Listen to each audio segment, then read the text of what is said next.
बिस्मिल्लाहिर्रहमानिर्रहीम। अस्सलामु अलैकुम। क्या हाल है? आज हम बात करेंगे कि बच्चे मिट्टी क्यों खाते हैं। दोस्तों, आजकल का एक बहुत बड़ा प्रॉब्लम है कि बच्चे मिट्टी बहुत खाते हैं। बहुत से माँ बाप कहते हैं कि हमारा बच्चा मिट्टी बहुत खाता है। अक्सर औक़ात तो माँ बाप रो पड़ते हैं, कहते हैं कि हम तंग आ गए हैं क्योंकि हमारे बच्चे मिट्टी खाना नहीं छोड़ते। मना कर कर के थक गए हैं। उनके मुंह में मिर्चें भी डालकर देख लिया, फिर भी बच्चे मिट्टी खाना नहीं छोड़ते। बहुत से बच्चे तो रेत खाते हैं, सीमेंट खाते हैं, चौक खाते हैं, रबड़ पेंसिल्स खा जाते हैं।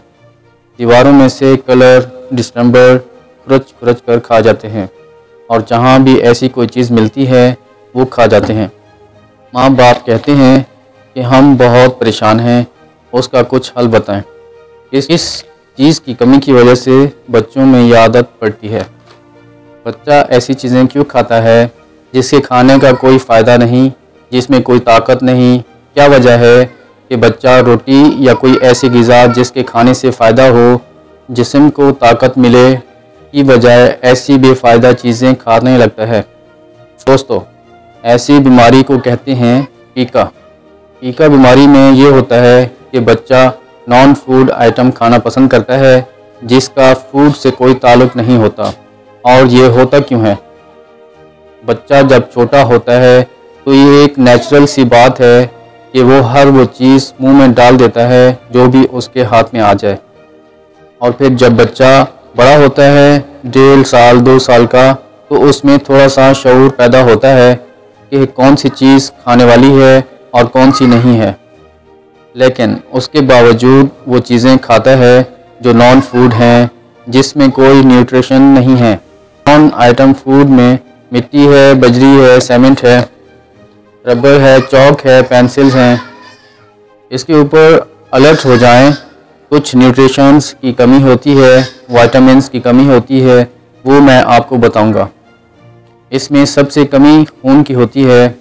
खून की कमी जिस बच्चे में भी होगी उसको मिट्टी खाने की आदत खून की कमी की वजह से होती है। और दूसरी वजह है बच्चों में जिंक की कमी। जिंक की कमी की वजह से भी बच्चा मिट्टी खाता है। जिस बच्चे में आयरन की कमी, जिंक की कमी होती है, वहाँ दूसरे न्यूट्रिशंस की कमी शुरू हो जाती है। खुराक की कमी होती है तो ये सारी चीज़ें उसमें कम होना शुरू हो जाती हैं। जब ये कम होना शुरू हो जाती हैं, उसका दिल करता है कि मैं ये सारी चीज़ें खाऊं। ऐसी सूरत में दोस्तों, बच्चों को आयरन की कमी की ट्रीटमेंट करनी चाहिए।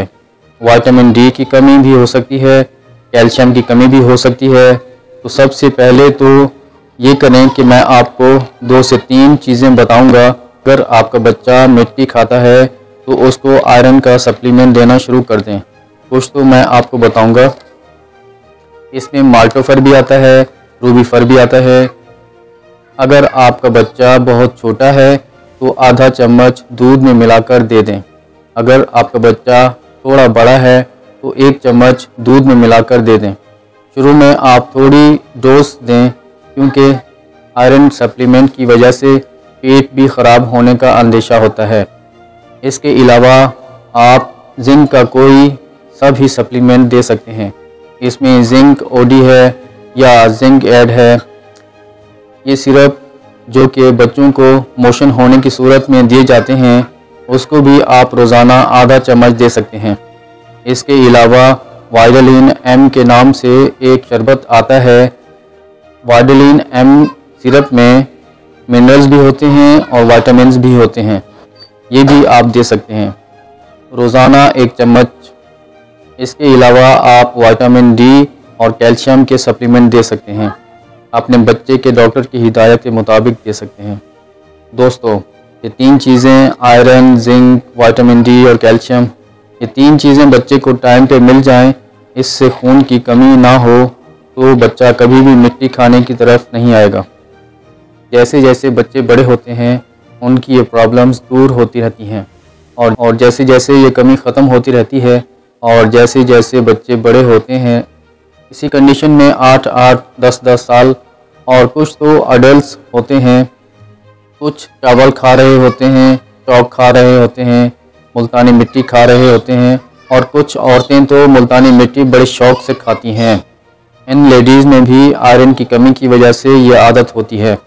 जब तक आप ये ट्रीटमेंट नहीं करेंगे दोस्तों, आपका बच्चा मिट्टी खाने से बाज नहीं आ सकता, चाहे आप जितना मर्ज़ी ज़ोर लगा लें। तो आयरन की डेफिशिएंसी, एनीमिया, जिंक, कैल्शियम और मिनरल्स की ट्रीटमेंट के साथ आप अपने बच्चे को ट्रीट करेंगे तो आपका ये प्रॉब्लम हमेशा के लिए हल हो जाएगा। वीडियो अच्छी लगी हो तो लाइक कर दें। बहुत शुक्रिया। मिलते हैं किसी और टॉपिक पर, तब तक अल्लाह की अमान।